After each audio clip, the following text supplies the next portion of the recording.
here's a little bit more information about custom WordPress queries.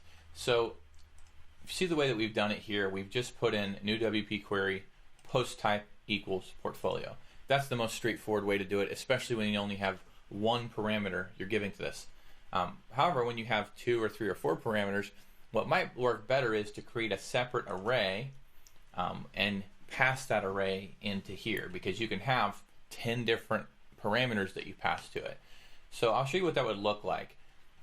So here is a new query like we just created, but instead of having post per page equals 1 inside of here, they created a separate variable called arguments, and they created an array, and then it had all of this different information. Post per page is 1, post in sticky post, ignore sticky post 1.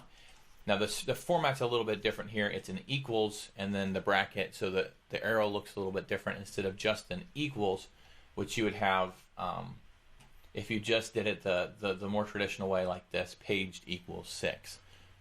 Yeah, the array is basically just allowing us to store multiple chunks of information instead of just storing one statement and saying this statement equals arguments. It's like, well, instead arguments is going to have 3 different statements, and we're going to store them all in an array, and then on the back end we're just going to call that whole array, which holds all those arguments. Yeah, alternatively, you could just put this entire thing, we could copy it, delete this argument, and put the whole array inside of there. Right. If this is just a kind of a way for people to organize things so that it makes sense when they're looking at it, and it's more logical structuring. And it's easier for people to go in and change it on the back end as well. So right. So this is, and after this, you would still have your loop, while have post, or if have post, while have post, post, and the query would still be attached to each section. The next section would look exactly like this. It would be exactly the same, because now that query is storing the new WP query with all of those arguments. Yep. So it's really a way to reduce your code and to keep things looking clean.